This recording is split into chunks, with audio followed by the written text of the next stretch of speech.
Bismillahirrahmanirrahim. Assalamualaikum warahmatullahi wabarakatuh. Perkenalkan, nama saya Nurhayati Sukri, kelas C2 Farmasi Universitas Mandala Waluya Kendari. Baiklah, di video saya kali ini saya akan membahas mengenai anti kanker. Baik, langsung saja kita ke videonya. Di sini saya akan menjelaskan mengenai anti kanker. Di sini ada topik pembahasannya, yaitu definisi, jenis-jenis kanker, faktor-faktor penyebab kanker, obat-obat anti kanker, mekanisme kerja obat anti kanker, dan gambar tentang sel kanker. Yang pertama, definisi. Menurut Luwita, penderita kanker adalah orang yang menderita segolongan penyakit yang ditandai dengan pembelahan sel yang tidak terkendali dan kemampuan sel-sel tersebut untuk menyerang jaringan biologis lainnya. Sedangkan kanker ialah suatu penyakit sel dengan ciri gangguan atau kegagalan mekanisme pengatur multiplikasi dan fungsi homeostatis lainnya pada organisme multiseluler. Kanker merupakan suatu penyakit sel yang dicirikan dengan perubahan mekanisme yang mengatur proliferasi atau pembelahan dan diferensiasi sel, sehingga sel tersebut mengalami kelainan kromosom atau mutasi yang menyebabkan siklus sel berlangsung terus-menerus.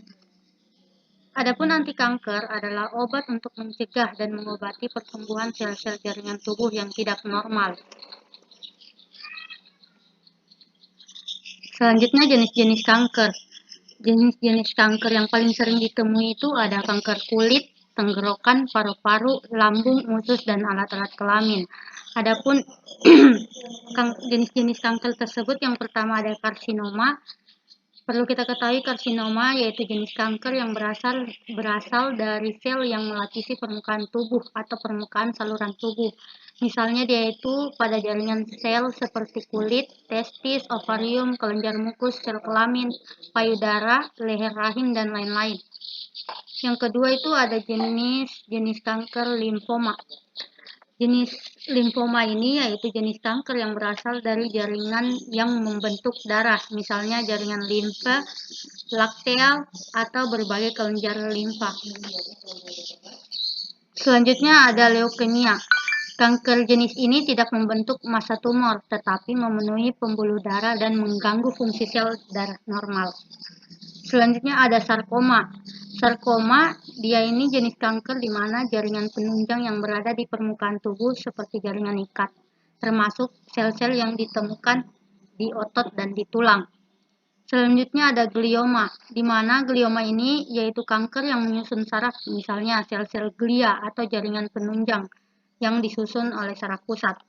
Selanjutnya ada karsinoma in situ, di mana karsinoma in situ ini dia merupakan istilah yang digunakan untuk menjelaskan sel epitel abnormal yang masih terbatas di daerah tertentu sehingga masih dianggap lesi atau invasif. Ada beberapa faktor penyebab kanker, yaitu ada lingkungan. Penyebab kanker lingkungan dia itu terbagi menjadi beberapa, yaitu ada bahan kimia, di mana menurut Family Doctor 2006 dia itu menjelaskan bahwa zat yang terdapat pada asap rokok yang dapat menyebabkan kanker paru pada perokok aktif maupun perokok pasif dalam jangka waktu yang lama. Yang kedua itu ada penyinaran yang berlebihan, di mana sinar ultraviolet yang berasal dari matahari dapat menimbulkan kanker kulit. Sinar radioaktif sinar X yang berlebihan atau radiasi dapat menimbulkan kanker kulit dan leukemia. Merokok juga dapat meningkatkan risiko terkenanya penyakit jantung dan pembuluh darah, serta berbagai kanker pada saat merokok. Terbentuk tar yang sebagian terdiri atas produk ampas dari daun tembakau dan sebagian lagi ampas dari saus yang digunakan pada saat pembuatan rokok. Bahaya utamanya terletak pada tar produk tembakau yang langsung berkontak dengan selaput lendir mulut, hidung, tenggorokan. Selanjutnya ada polusi udara. Menurut Chen Xiao mengatakan penyebab utama meningkatnya jumlah kanker di Cina disebabkan oleh polusi udara, lingkungan, kondisi air yang kian hari makin memburuk. Banyak perusahaan kimia industri yang membuang limbahnya ke sungai, sehingga hal ini menyebabkan air yang ada di sungai terkontaminasi oleh limbah yang berasal dari perusahaan-perusahaan tersebut, sehingga dapat berakibat terhadap tumbuh-tumbuhan dan makanan. Faktor yang kedua itu ada makanan. di mana para ilmuwan dia mengatakan bahwa makanan-makanan tertentu seperti makanan yang berdaging mengandung hormon seks, dia itu dapat menimbulkan atau menjadi sumber dari kanker. Ada juga satu warna yang ada dalam makanan, minuman, kosmetik maupun obat-obatan. Yang ketiga ini yaitu biologi, ada virus, di mana ada beberapa virus tertentu seperti papiloma, yaitu virus penyebab kulit atau tumor di jaringan epitel, contohnya epitel lendir saluran pencernaan. Yang kedua ada hormon. Menurut family dokter menjelaskan bahwa hormon adalah zat yang dihasilkan kelenjar tubuh dan selaput tertentu. Pada beberapa penelitian diketahui bahwa pemberian hormon tertentu secara berlebihan dapat menyebabkan terjadinya peningkatan beberapa jenis kanker seperti kanker payudara, rahim, indung telur, dan prostat atau kelenjar kelamin pria. Yang keempat ada keturunan. Faktor genetik menyebabkan beberapa keluarga memiliki resiko lebih tinggi untuk menderita kanker tertentu bila dibandingkan dengan keluarga lainnya. Jenis kanker yang cenderung diturunkan itu seperti resiko wanita untuk menderita kanker meningkat dari 1,5 sampai dengan 3 kali ibunya atau saudara perempuannya menderita kanker payudara. Penyebab yang keempat ada psikologi. Terdiri dari kepribadian, yang dimana orang dengan tipe kepribadian tertutup, termasuk tipe yang mudah terkena stres. Umumnya orang dengan tipe kepribadian ini akan mudah menderita gangguan emosi dan secara sadar berusaha menekan perasaan tersebut.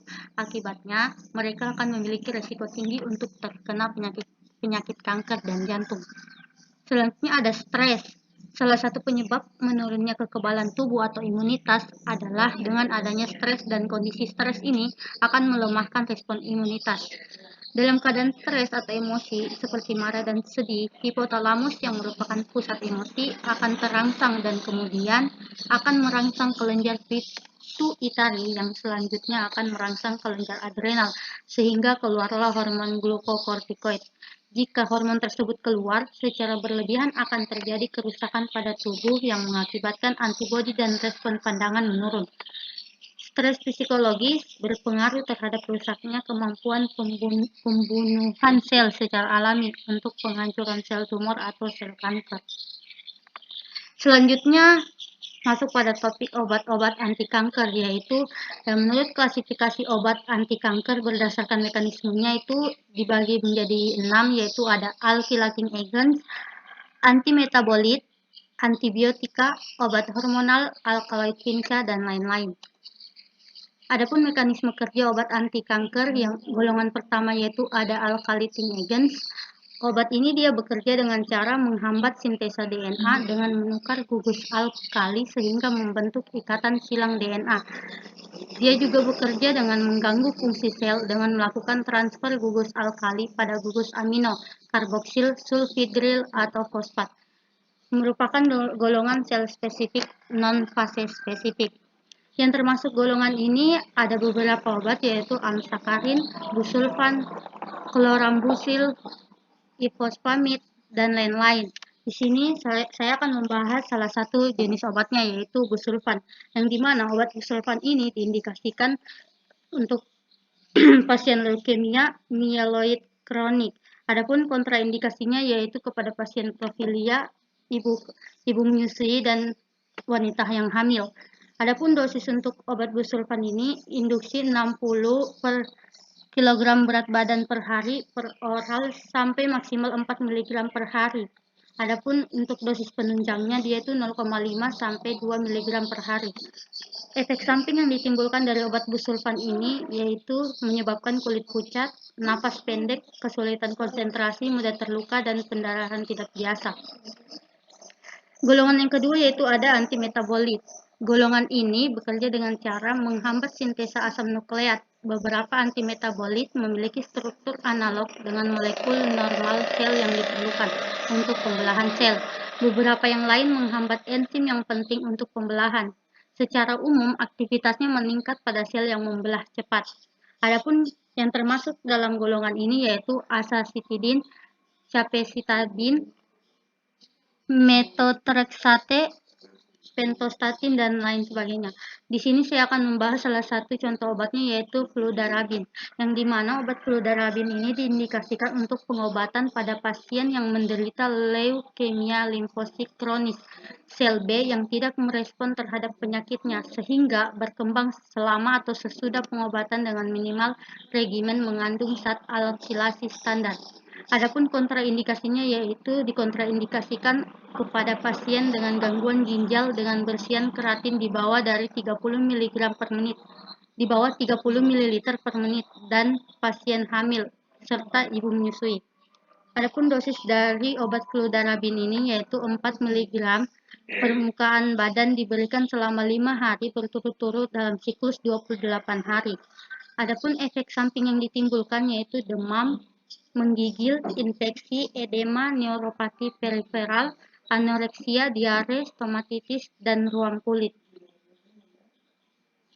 Yang ketiga itu ada antibiotika. Mekanisme kerja terutama dengan jalan menghambat sintesa DNA dan RNA, yang termasuk dalam golongan obat ini yaitu asinomisin D, bleomisin, daunorubicin, dexorubicin, mitramisin, dan lain sebagainya. Di sini saya akan membahas salah satu dari contoh obat golongan antibiotika, yaitu obat bleomisin, di mana obat bleomisin ini diindikasikan untuk penderita kanker kulit, kepala dan leher, kanker paru-paru, leher rahim, karsinoma esofagus, limfosa ganas, glioma, dan karsinoma tiroid. Adapun obat ini dikontraindikasikan terhadap gangguan berat fungsi paru-paru, ginjal, dan jantung. Dosis dari obat ini yaitu 300 sampai 450 sampai tumor hilang, kemudian diberikan dosis tambahan yang sesuai dengan jarak sekali sehari sampai sekali seminggu, biasanya 2 kali seminggu. Adapun efek samping dari obat bleomisin ini yaitu menimbulkan pneumonia interstisial berat dan fibrosis paru, demam, anoreksia, gangguan saluran pencernaan, gangguan ginjal, saluran kemih, dan neuropsikis, plebalgia atau nyeri pembuluh balik pada penggunaan secara intravena. Golongan yang keempat yaitu obat hormonal. Salah satu yang termasuk dalam golongan ini yaitu etinil estradiol. Adapun mekanisme kerja dari obat etinil estradiol yaitu sebagai turunan sintetik dari estradiol alami. Etinil estradiol memacu pertumbuhan endometrium serta penebalan, stratifikasi, dan kornifikasi vagina. Etinil estradiol menyebabkan pertumbuhan duktus kelenjar mamae, namun menghambat laktasi. Etinil estradiol juga menghambat sekresi hormon-hormon dari hipofisis anterior dan menyebabkan dilatasi kapiler, retensi cairan, dan anabolisme protein. Obat etinil estradiol ini diindikasikan untuk pengobatan kanker payudara. Obat ini dikontraindikasikan kepada pasien dengan gangguan fungsi hati. Adapun dosis dari etinil estradiol yaitu untuk kanker payudara 1 sampai 3 mg per hari.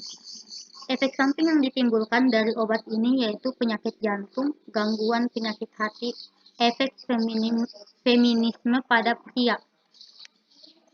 Golongan yang kelima ada alkaloid pincah. Beberapa obat lain yaitu yang pertama ada mitotic spindle.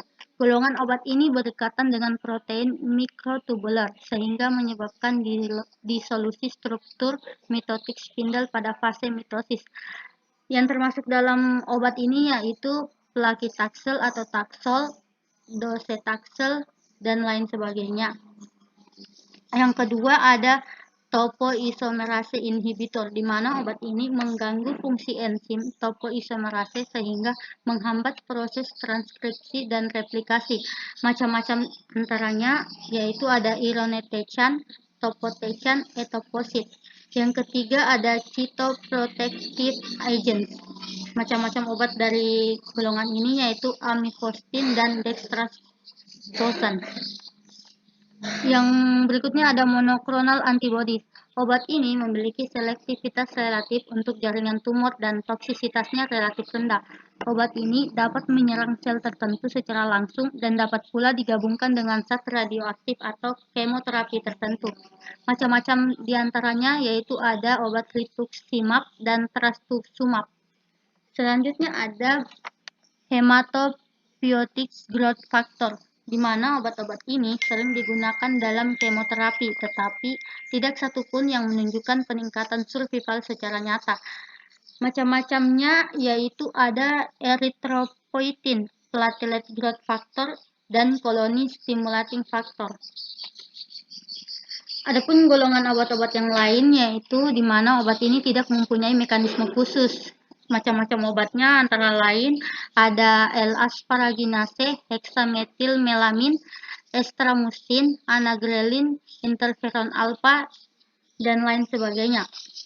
Di sini saya akan membahas salah satu dari golongan ini yaitu ada obat estramustin, yang dimana obat ini diindikasikan untuk karsinoma prostat dan sebagai terapi primer pada pasien dengan prognosis buruk.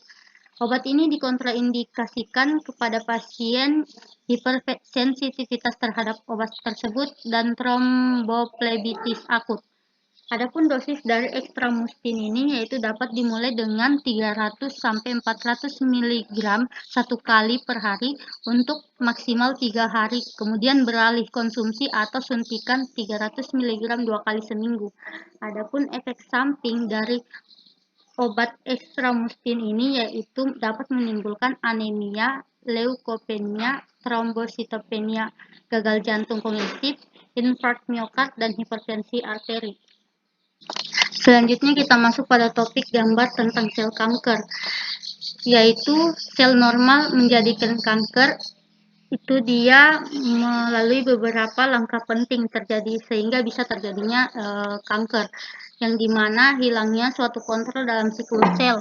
Sel normal menjadi sel kanker itu dimana pada sel-sel kanker tidak terdapat lagi sistem kontrol yang mencegah sel tersebut tumbuh berlebih dan penyusupan sel ke jaringan lain, sehingga abnormalitas sel kanker akibat dari adanya mutasi gen yang mengatur pembelahan sel menyebabkan sel-sel bermutasi memperbanyak diri jauh lebih cepat dibandingkan dengan sel-sel normal. Dapat kita lihat pada gambar ini di mana sel-sel kanker ini melakukan doubling atau pembelahan atau memperbanyak diri secara cepat dibandingkan dengan sel normal.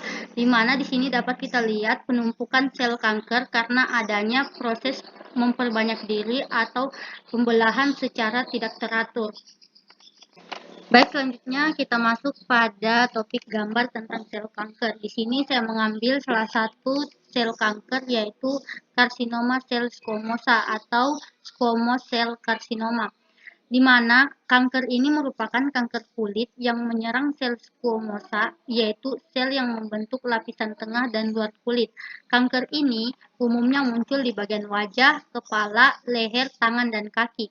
Karsinoma sel squamosa juga merupakan tumor ganas kulit yang berasal dari sel keratinosit yang dapat bermetastasis dan dapat berkembang dari ulkus atau radang kronik, lesi prakanker, atau rangsangan karsinogen tertentu. Seperti yang terlihat pada gambar di sini, dia bermula pada saat adanya ulkus atau peradangan kronik yang kemudian dari sel epidermis yang secara histopatologinya tampak adanya massa dari sel keratinosit tersebut yang berproliferasi ke arah dermis atau menyebar atau membelah ke arah dermis atau bagian kulit yang lebih dalam lagi.